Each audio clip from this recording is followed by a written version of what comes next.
Cache-maniacs.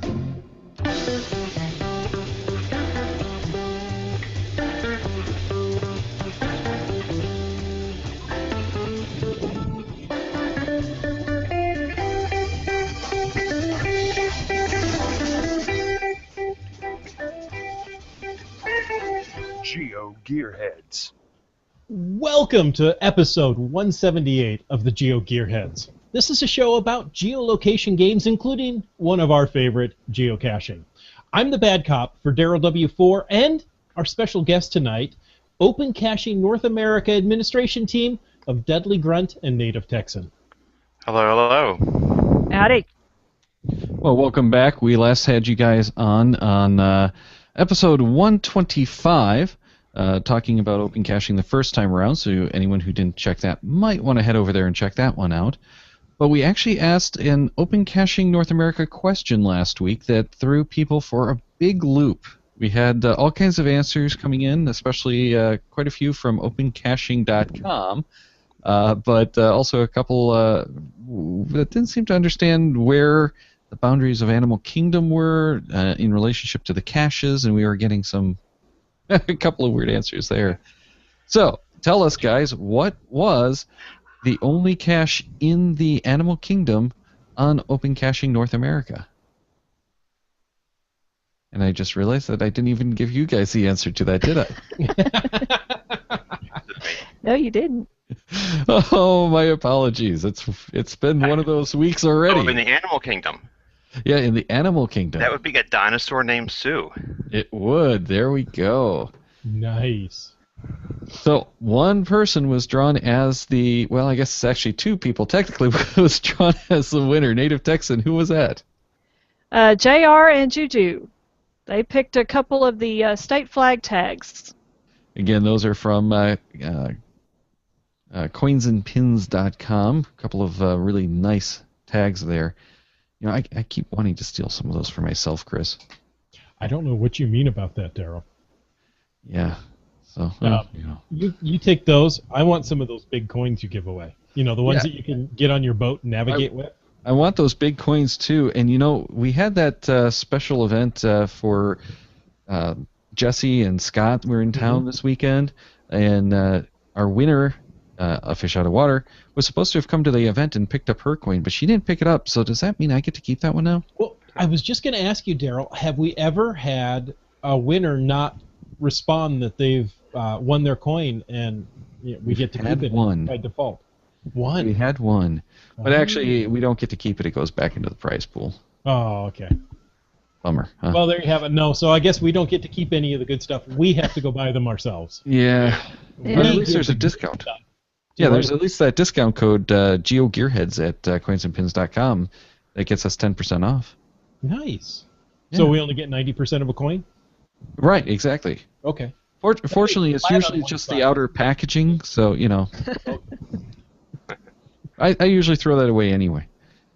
But the other cool thing was, for anyone who hasn't checked it out, when Scott and Jesse were in town, I sat down and recorded with them. We did a few pieces for a few shows, but we also did one for everyone and posted it on the Patreon site. So if you head over to patreons.com/GeoGearHeads, or just follow the link from the Cache-Maniacs or the GeoGearHeads website to Patreon, you can go and check out that audio, and we talked a lot about planning, trip planning in particular, with geocaches. And we just had a lot of fun the whole weekend, and I think you'll find we had a lot of fun in that recording, too.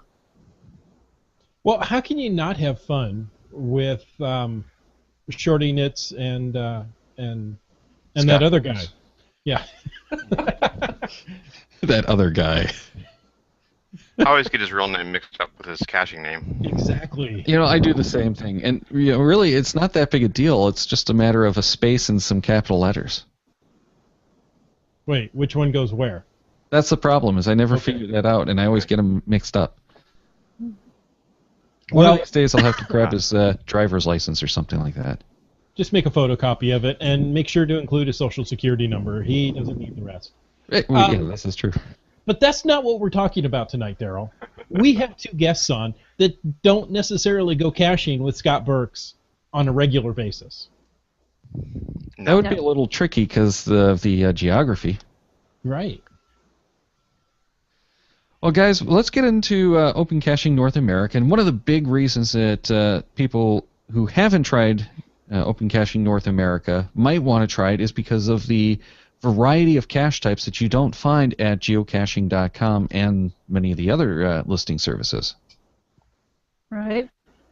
Yeah, we currently have 13 cache types altogether, and of course we have some of the ones that folks would be familiar with from other experiences. Would be the traditionals and multis. We have letterbox caches, events, of course, and then we have both an unknown and a quiz type. So actual puzzles would come under the quiz, and then other things that maybe just don't quite fit in somewhere real well can fall under our unknown. So folks can get creative and come up with ideas that wouldn't fit a regular one of the cache types, and we can work with that and try to make those work. We also have other cache types that have been discontinued other places, such as virtuals and webcams and moving caches. I don't know that moving caches are their own cache type when they used to be allowable on geocaching.com, but we have a special type for them, and you can update the coordinates when you move them. Yeah, that was one of the problems with the moving caches at geocaching.com is they didn't have their own cache type, and I'm guilty of this myself. I went to try to find one of those moving caches and got really annoyed because I couldn't figure out where it was, because it's supposed to be a traditional cache. It's supposed to be here, but it had the name In Transit, and I couldn't figure out what that meant. Yeah. Maybe it's in the window above a door. No, that's a transom. Yeah. I was thinking of those kind of things, but it was in the middle of this wooded area next to the water, and it just wasn't there. I couldn't find it anywhere. But yeah, that's like I the think mass transit. Yeah. Oh. It was on a bus. That's the whole problem. But no, I think that was the real downfall of it is it just confused too many people. The moving caches are kind of interesting. You can make one and you can take it with you to different events, so it would move in that sense, but you always have it with you so you know where it's at and you can update the coordinates if you need to. Kind of like a travel bug almost. Right. Yeah, I've used one as sort of an intro to the site to take with me to events, and people can look at it, and I can kind of give them a cache that they can log, and gives me an excuse to talk to them about open caching and how we work and what we have, and share it that way. Chris had passed one of those off to me when he was out here, and I took that and passed it off to another geocacher in the area, and I have no idea what happened to it after that. So they're very much like truffle bugs. Right, yes, right. They are. You never know.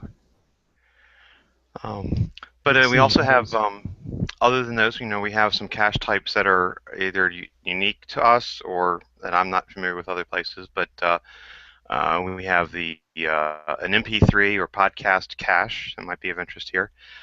Basically, you're just creating an audio file that folks can download or listen to online, I suppose, and it gives them directions of some sort to go find the cache. I kind of think of it a little bit the way the letterboxes work, but instead of having that written out on a page, you're listening as you go along. Don't have a lot of those on the site right now, but those are interesting. We have a guest book type where you go and you find, if you're creating one, you would go and find a publicly available guest book in a museum or somewhere like that.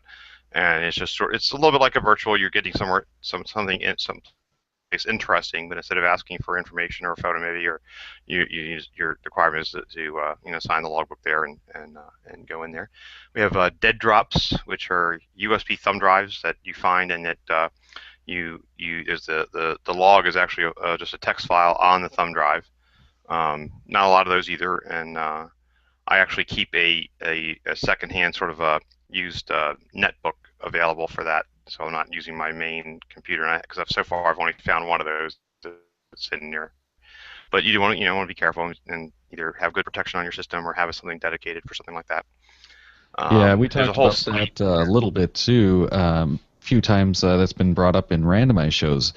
Not in necessarily the geocaching sense, but it's apparently pretty popular over in Europe for like art installations, and that's what as I understand it, kind of triggered the dead drop cache type, and that was actually before you even got involved with the administration, wasn't it?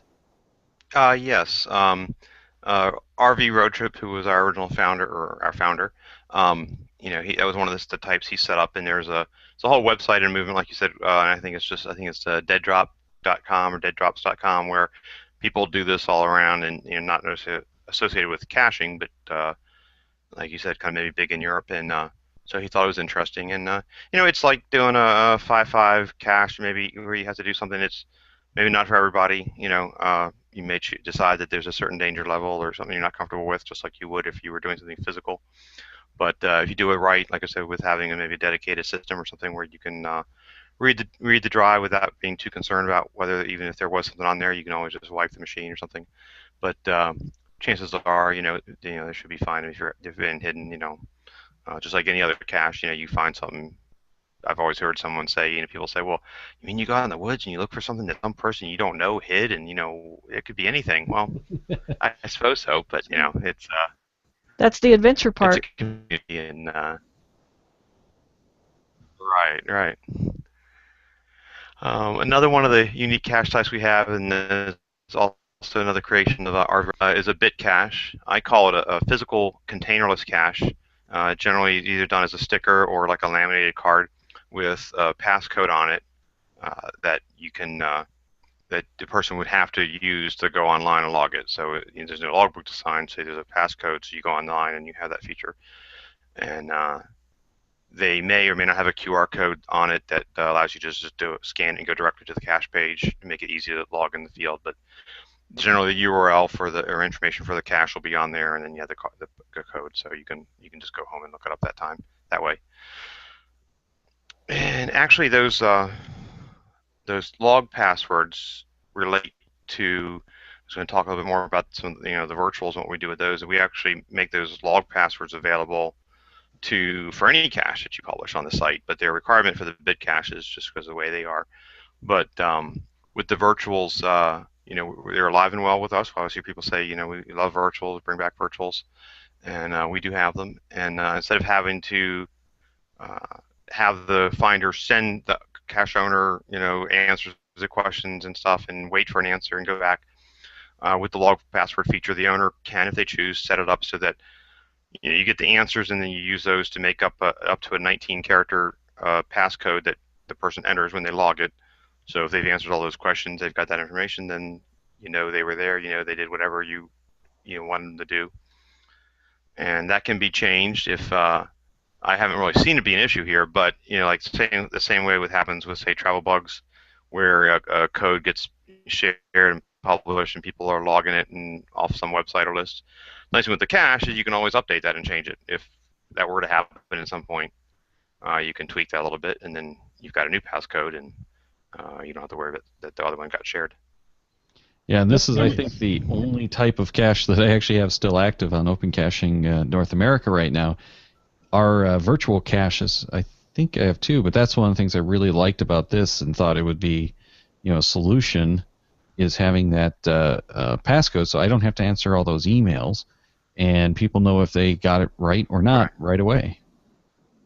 Yeah. Right, and if your landmarks change and you need to change your description in your cache, you can just update the passcode and go right from there, because there's nothing, that actually printed out that has it on there.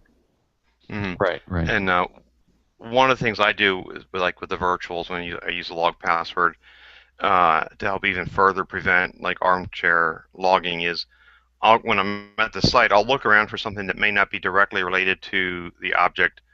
But I did one at the National Firefighters memorial site here in Maryland, and there's a 9/11 memorial. But you probably, just like anything else, you could probably research enough and find information that you're asking about. But I looked over, and of course there's I think it was like a fire hydrant there that had like a big number, and it wasn't going to be moving, so it was right there, and that was part of what I asked, so that something that you'd really have to be there. It'd be kind of tough to probably go online and research the number on the fire hydrant next to the 9/11 memorial. So yeah, JR and Juju posted in the live Q&A. I think the log password is a great idea. Yeah, and and it's interesting that maybe like we've had some other features where maybe I won't say it's directly related, but we have recommendations on our caches. People, for every 10 caches you find, you can recommend a cache. It sounds familiar, but we had that a little while before. Another site, geocaching, had introduced their favorite points. So maybe at some point they're playing with passwords. When you do the lab caches, you have to go and enter a passcode, for those. So maybe that's something they would offer sometime, because even though it's very useful for the virtuals, when you have people use them on physical caches, and you put that in the logbook or on their cache container, when you open it up and just gives the owner another sense of security that hopefully the person has actually found the cache because they got that passcode. Exactly. Yeah, it does give you that two-factor authentication using computer tools. Yes. That not only you sign Right. the log, but you also got the passcode, so you had to have been there or known somebody who was there. Yep. When we were starting up, one of the concerns that Jerry RV Road Trip had was that because we had the virtuals, people might find it really easy to list those, and they might kind of overtake the traditional caches, and even instituted sort of a little bit of an informal, but sort of a guideline at least of folks should publish 2 physical caches, for every virtual that they published.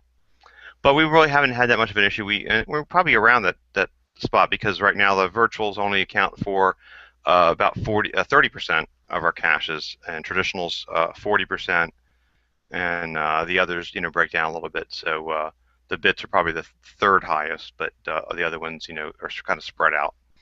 So we haven't had that problem with like just becoming a virtual site and not having physical caches. Right. And we also have, there's an attribute that we have that's specifically for historical sites. So if you wanted to go and do virtuals that are history-based and not just, hey, we got married under this tree, you can narrow it down to just the ones that have that historical factor. That's really cool. I like that. Let's see, what else about those? Oh, well, I guess that's probably enough for right now. So the other big thing we have is we introduced about a month ago, almost exactly a month ago, is our new OCNA challenge caches. And it's something we had been working on since last year, since our anniversary in August. And it's a way to allow all of our users who've been doing different things on the site, or have a goal to try to accomplish things, to be able to log a challenge cache. We know that we don't have as many users, of course, as some other sites. So if say I published just an actual physical cache down the street and said you have to do this and this and this, there's probably only so many people in the given area who might get after that. But with these, they're set up in their own. They're created and owned by a special account we set up, so it's not like me or Denise or Jim who own them. And they're not created by users, but they present a challenge, something about how many states you found the caches in, like people are used to your basic challenge caches, and they've been very popular. Our timing just kind of worked out because there was a lot of discussion about challenge caches around that time in the general geocaching community, and we finally had them ready to put out, like I said, at the end of April. And we have 20 of them published so far, with I think it was like 122 finds posted on them so far. So they've been very popular with our users so far. Mm-hmm. Oh, and they're locational. So they're kind of alluding to that, I guess. But you don't have to actually go to a certain location. You meet the criteria, then you can log it, and they'll format a GeoArt and eventually spell OCNA across the Gulf of Mexico. And if we do more, we'll probably do something else down there. That's really cool. I like that. Well, the thing I like most about that is it is locationless, so you don't have to have that physical container, and not just so that anyone can find it. But how many of us have done those challenge caches that are just an LPC, and you're like, that's it? I did all this work in the cache. I had to cache for 3 years straight just to find an LPC. Right, then some of them that you get, you do all the criteria and you've got everything done, but the cache is 3.5 hours away, and you can't actually get up there to actually go up there just to sign the log. So that helps you, saves you on gas. Yeah, well, and like I have the Delorme Challenge for Michigan. There's only one of them, and it's down here in southeast Michigan. But what happens if you're in the UP when you finish the Delorme Challenge? Right. You don't get to log it. Yeah, you have to make another trip. Probably I think it's something like 400 miles from Escanaba, I think it is, down to Detroit. Come down to the mainland.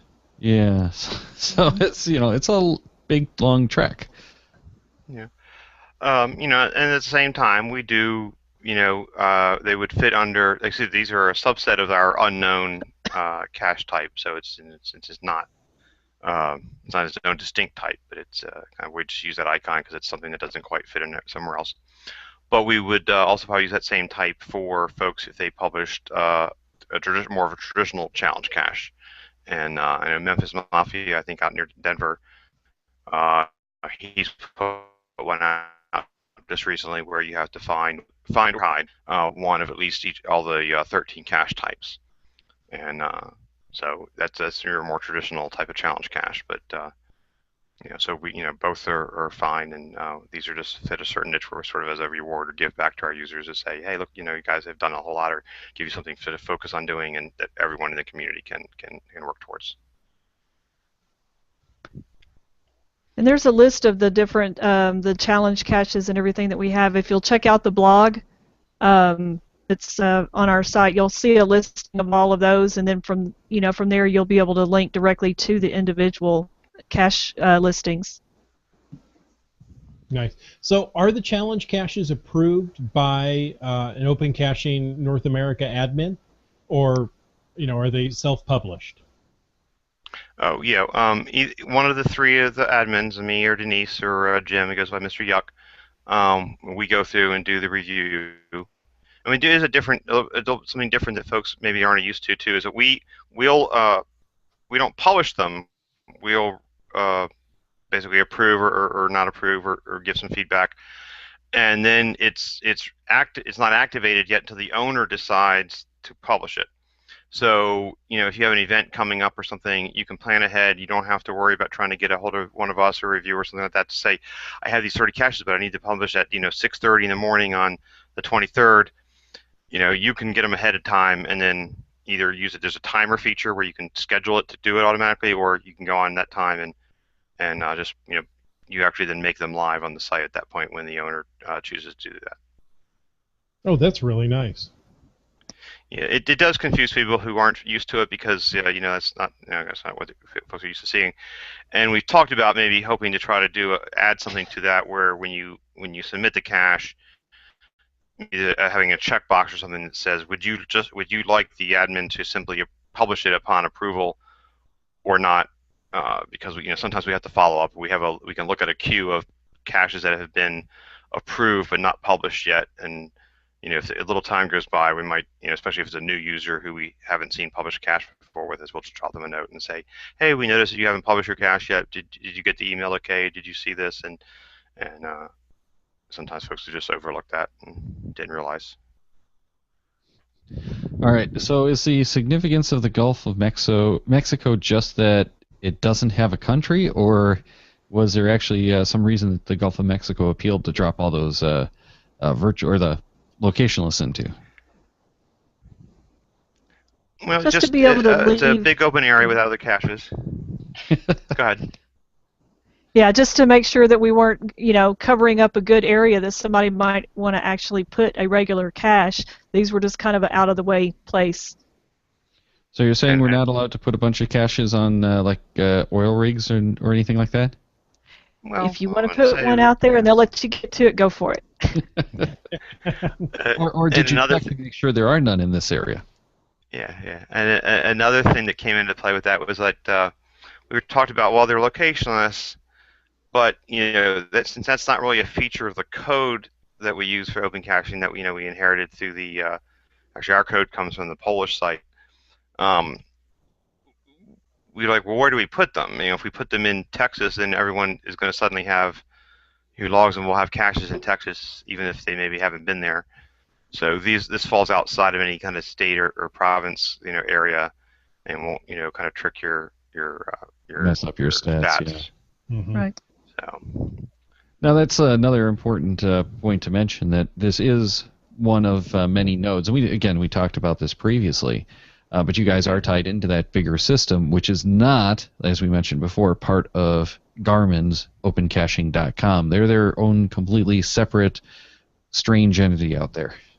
Right. Yes. So don't get them confused. There's a bunch of open caching sites, but only opencaching.us, correct, is the one that's Open Caching North America. Yes. We have both the .ca domain and .mx for Mexico and Canada there, but they all point to the same thing. So the .us is our, you know, what we normally mention. Well, let's move on to doing we looked at searches. Sorry, you're breaking up there a bit, Dudley Grant. Are you still with us? He's speechless. He is. Oh. Oh, no, David, you can't hear me. Okay. Yes, I'm here, Denise. Can you hear me? We can hear you now. We can get you now. Okay. You want to go over maybe some of the searches and pocket queries that we've got? Yeah. And if I sort of drop off, you can just kind of carry on, I guess. Okay. Yeah. So we have I feel a robust search feature and a query. We won't call them pocket queries per se, but query feature. You have the link under the main menu for seek a cache. Well, Dudley, you're breaking up pretty badly again. Sort and filter by everything from type and size and attributes. Dudley, you're breaking up quite a bit. Maybe Denise, can you talk about that then? Sure. With the if you go in and you seek a cache, it's on the left side in the menu. You can sort out what you're wanting to look for, what criteria you want. You can search on difficulty. You can search by state, by rating. You can look at the ones that's by the recommendations, by owner, keyword, pretty much anything that you would find on a regular search. And then you can save those as collected queries so that you can go back and find them later. And you can download those in various formats. There's the GPX, just the regular GPX, and then there is one that is a GC GPX that works well with the other queries that you might be downloading. There's the location LOCs, the KML files that you can pop into Google Earth. There's an OV2 and an OVL. There's even just a plain text file if you want to pop those in. WPT and XML files. And so any of those, especially like the GPX files, you can download those and drop those right into your finds or your hides queries and everything that you've got going in GSAC or on GeoGet. So you can save those and use them over and over. So. Now, what about using those in other apps for like the phone? Because I know that there are a few apps that actually support Open Caching in North America. I'll take that and we'll see if you're picking up again. Okay, good. Yeah, the one I usually download for loading into anything from GSAC to if I do load it on the phone is the GPX GC, and that formats it closer to, or I guess along with the GeoCaching.com format of the GPX file, so it plays a little bit better with apps. But I know on Android, oh,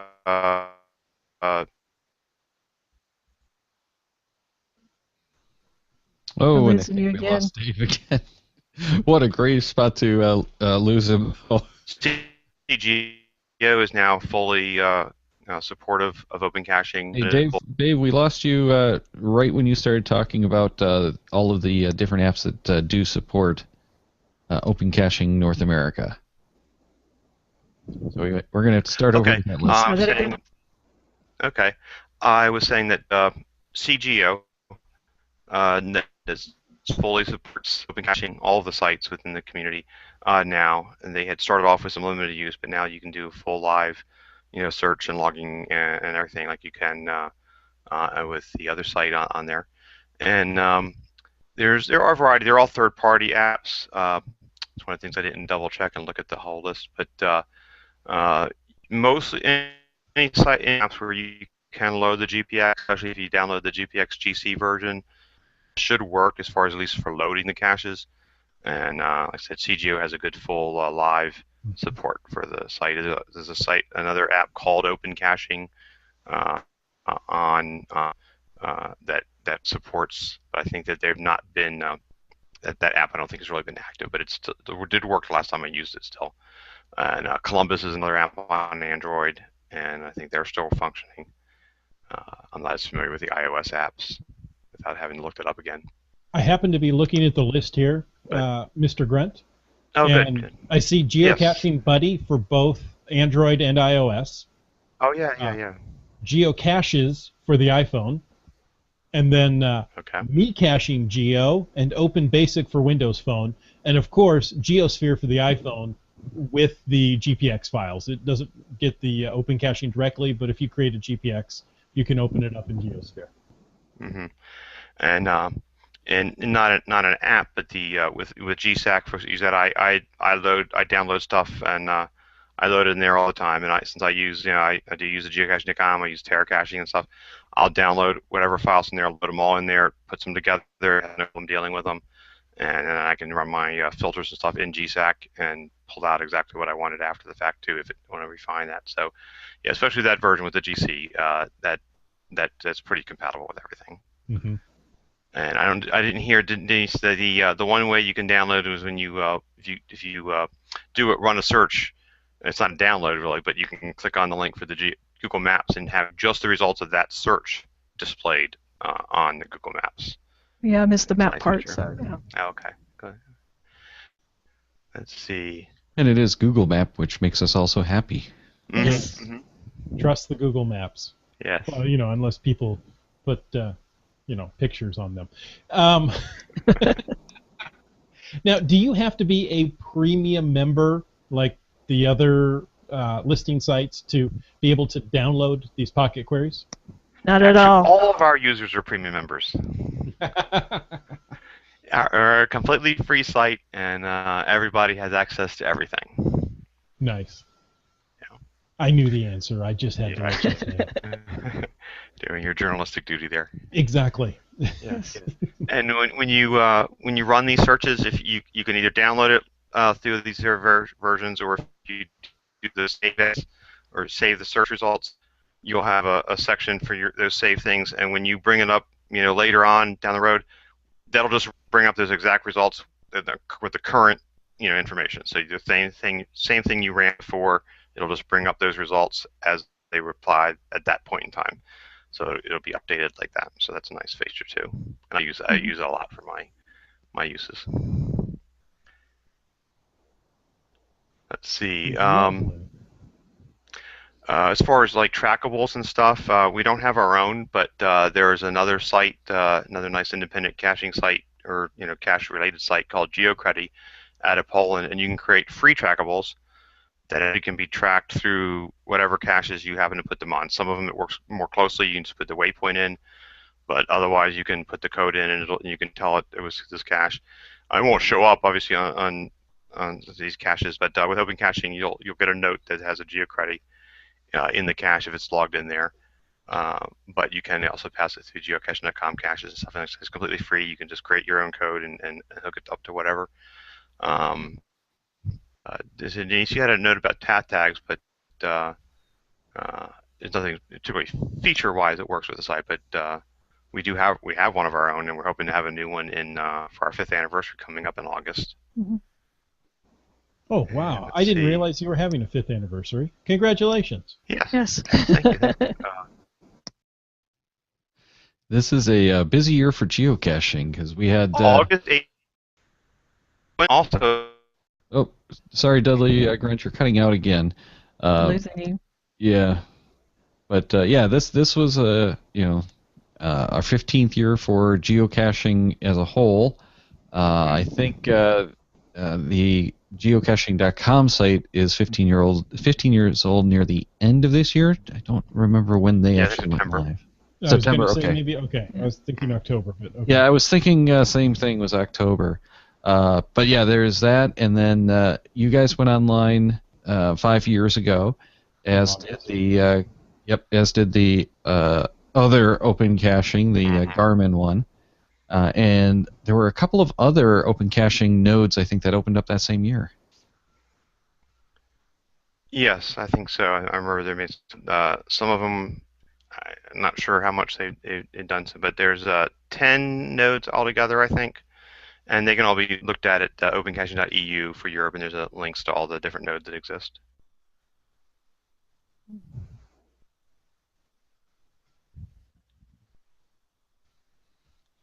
And then in the live Q&A, Memphis Mafia also reminds us that there are events as well. And we did touch on that a little bit at the head, but why don't you give us a little bit of information about how the event works and any kind of guidelines that might apply to those?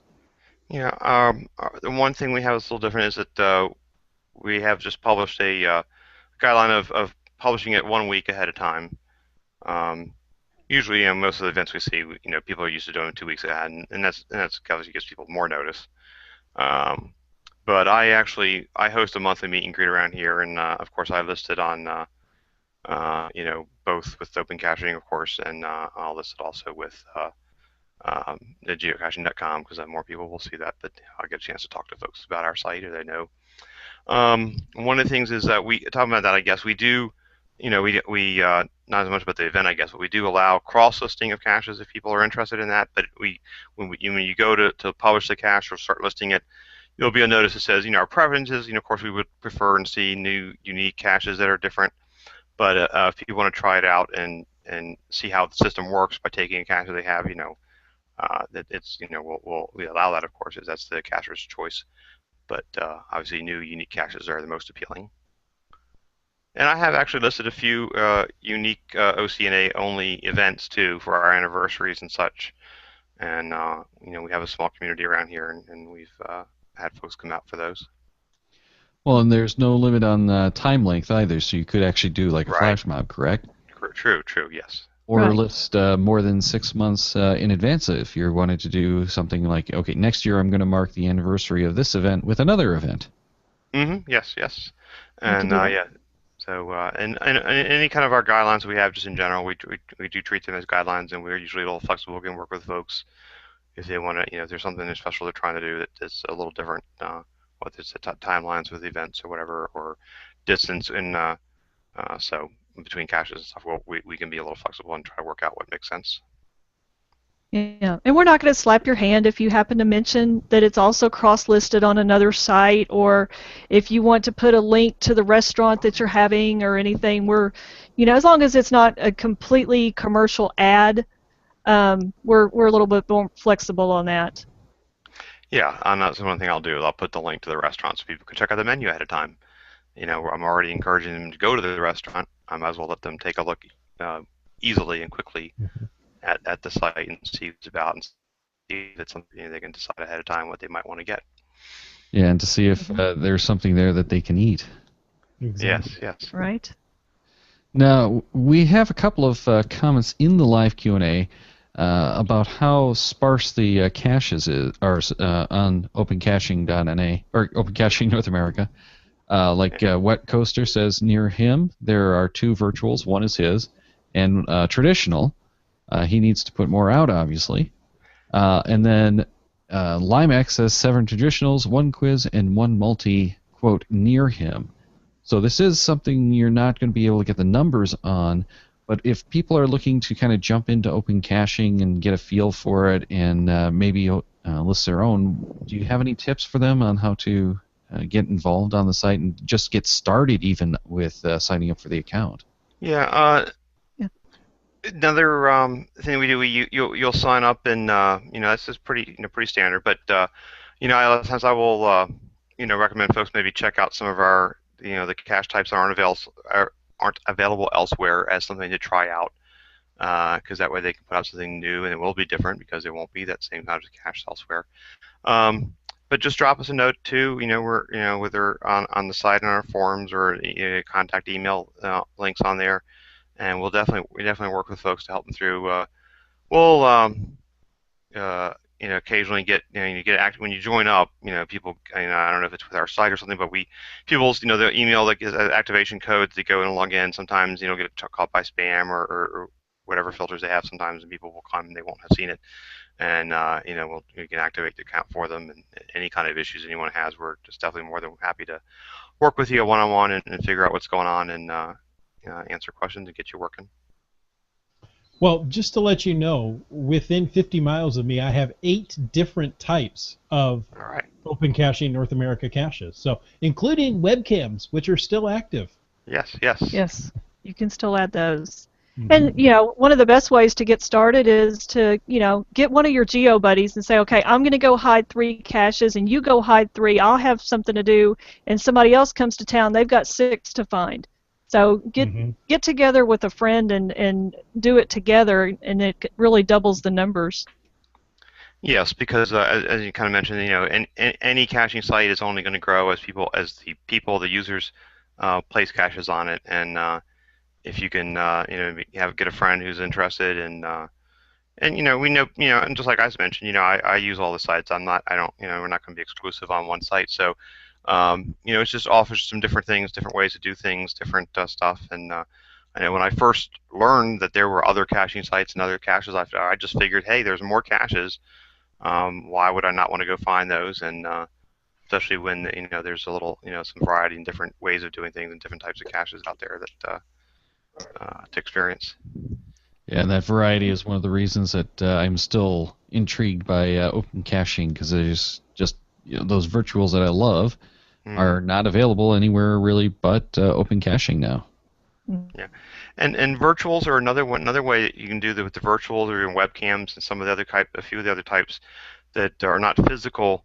If you go on vacation, like you said, like we were talking about Disneyland or whatever, Disney World, and there's something interesting. I mean, you can publish the cache there, and it's a virtual or a webcam or something like that.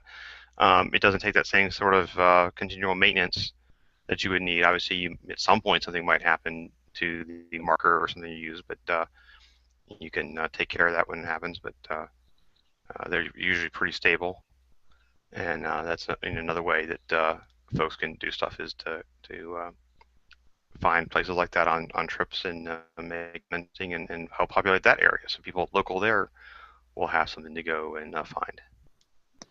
And Memphis Mafia in the live Q&A says that I can attest that the admin for OCNA are very forgiving of mistakes and bad habits.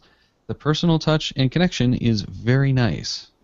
Yeah, so even if we are publishing caches or reviewing them, I guess, and we see an issue, I think all of us, we'll drop a user a note and just mention what our concern is. And the way I do it is that I have a question and want to ask about this, and as I think Denise said, I can slap your hand. So I'll talk. And if the owner has an answer back that says, oh, but here's what I was doing, or I'm open to saying, oh, okay, well that makes sense then maybe, and talking to the owner and kind of having a dialogue as opposed to you did this was wrong and fix it. So. Not saying anyone else does that, but And while we were talking about it, Limax actually registered. All right, yes, welcome. Good going. Watch for that activation email. Yeah, we are running a little long, so why don't we wrap up by getting a little bit more on how they can find more on Opencaching I am trying to call it Opencaching North America. Yes, well. We are on Facebook and Google Plus and Twitter. We're at Opencaching.NA there. We have a Pinterest page and we have our blog. And I'm sure all the links are in the show notes, but our blog is simply blog.opencaching.us. It comes out weekly. We have, like this past one, we had a guest spot by the Land Monkeys on their trip to Cuba. And we'll cover anything caching related that's interest to the community. Not just talking about our own site, We've had a number of stories about long unfound caches being found, and anything that's of interest in the community. So we invite people to follow us along there and check us out. So any of those will get information on our site. Very good, and thanks again for joining us and giving us a little bit more info about Opencaching North America. Oh, thank you very much for having us. Glad to be here. Yes, thank you. Now it's it's time to get that question, which will get you a prize from next week's guest about the topic on which he will be speaking. So get that email titled Question 179 ready and address it to GeoGearHeads at CacheManiacs.com. In the body, drop your geocaching.com screen name and answer the following question. According to geocaching.com help desk article, what is the appropriate terrain rating for a cache which requires use of a boat? If you get all that right and have it to us by 9 p.m. Eastern Daylight Time on June 3rd, that's 6 p.m. for those of you in Pacific Daylight Time like the Bad Cop, or 1 a.m. on June 4th UTC for those of you who live in Grand Meridian Time, your name goes into the drawing for that prize from coinsandpins.com. So get that email into GeoGearHeads at CacheManiacs.com with the title Question 179 for a chance at a fun geocaching prize from coinsandpins.com. Now, for me, that is actually a difficulty 12 because I don't own a boat. So, now, since we mentioned that, next week we are talking about boating and caches with Aaron of coinsandpins.com. June 11th, we are talking caching or geocaching.com guidelines. And don't forget, you only have until June 4th to get questions in on this topic. June 18th is OpenStreetMaps. It's number 2, and we'll be having DeBear as our special guest. June 25th, we're talking about the UK Mega, and Yorkie63 of the committee will be on with us live. So it's something like 2 a.m. in the UK. So make sure to check that out and see if he stays awake. You never know. July 2nd, we're talking Ingress with our friend Static J. Check the Cachemaniacs website at cachemaniacs.com for more on the GeoGearHeads, including show notes for this and all of our episodes. We love hearing from our listeners, so leave us feedback by calling 206-350-3647, by emailing geogearheads at cachemaniacs.com, or through social media. Your support helps keep the Cachemaniacs shows coming. Please consider becoming a patron through the link on our website to support the Cachemaniacs shows. GeoGearHeads is produced by Chris Offenauer and Daryl Wanberg. This show is copyright 2015 by Daryl Wanberg. All rights reserved.